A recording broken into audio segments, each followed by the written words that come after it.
Hi bazala bami zitho, welcome to Umgosi noMagatsheni. I am uMagatsheni, umgosi wethu namhlanje. Bazala bami zitho, it's about Isithembiso kaSibindi Msele kuMpumelelo Msele. So we know that uMpumelelo Msele has introduced another girl to us, which is Amahle. Guys, Amahle looks like a very down to earth person. Umoya wakhe very uphansi kakhulu. But izinto azikhulumayo guys, you could swear ukuthi azikhulunywa kuye. So mawungambona akhuluma nje ungasho ukuthi hayi lo muntu ulungile, but izinto azikhulumayo you could see ukuthi uyazi lo. So Amahle guys was on a live, a TikTok live. So uleyo live yakhe guys, Amahle is whereby a lot of people know to heard ivoice yakaMsibindi emuva akhuluma on the background, and you could see here good this is ivoice kaSibindi. So a lot of people have concluded that uSibindi is staying with Amahle, maybe because njengoba uSibindi athi uTirelo makalotsholwa mayehlala eMzombe because ufuna ukuhlala noAmahle.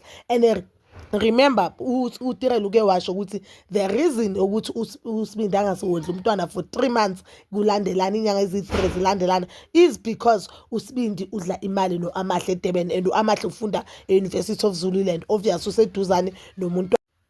And it seems like Amahle is very happy noSibindi. And guys, we all know that uthando lusha uma yena uke washo wathi, you know what, yena uyam-understand uVuyokazi, that time uVuyokazi alo, and uthando labantu abayithu vele kwangena number 3 alisabi, right? This season seems like uTirelo is going through a lot, and a lot of people they are saying uTirelo uyalayeka because some of the things azenzile is the things some of the things now as experience is the very same pain uVuyokazi waye-experience kufika yena. But the sad part about uVuyokazi, or the difference between uAmahle noTirelo, is this one. Angimkhulumeli Amahle has never said ebusweni baka-Tirelo adelela uTirelo ebusweni baka-Tirelo. There's a lot of things guys ezishilo kuVuyokazi that are not acceptable, even though yena bekanezinto. Because one thing about amadoda uzothi makathanda nawo akutshela indaba zakalo yamuntu loyo, that means uMpumelelo is doing the very same thing eyenza ubabakhe mangabe once said ukuthi uMsele uthatha ingama zamayeni azinike lo. And we've seen on the previous season of Uthando Nesithembu ukuthi yes uMsele kuyayenza lento leyo.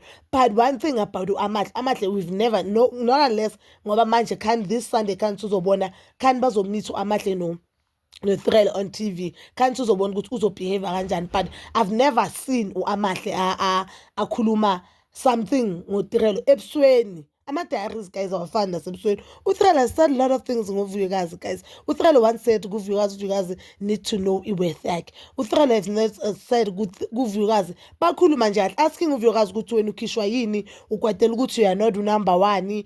Like ashuthi nyathi I love the Vuyokazi you are because so uyakwazi ukuzikhetha. Now yena uyafail ukuzikhetha, and people when we are saying that they feel as if you don't love uTirelo. We do love uTirelo, but asithanda indlela aziphatha ngayo. And I mean I do feel for uTirelo naye. I feel as if ngabe yaphuma kuSibindi usesemncane uTirelo. She is very young, usesemncane, and usesene future right, and the actions but kuba kunemali. So angi-understand abantu bahleleleni kaMsele ngoba kaMsele imali ayikho, siyabona sonke ayikho imali kaMsele guys. Yes uMsele unayo imali, but ifamily kaMsele inengi and bonke babheke kunemali kaMsele ayikho imali. So I don't understand indlela abayihlelele kuMpumelelo, but I do pray ukuthi ngelilanga labantwana bazana azovuleka amehlo and bakwazi ukuzikhetha bona, because le abayihlelele ayikho. Bazalwa mzitho, please do comment down below about uAmahle noTirelo, and please don't forget to like, subscribe, share and hit that notification button. Nginithanda ukuya nokubuya.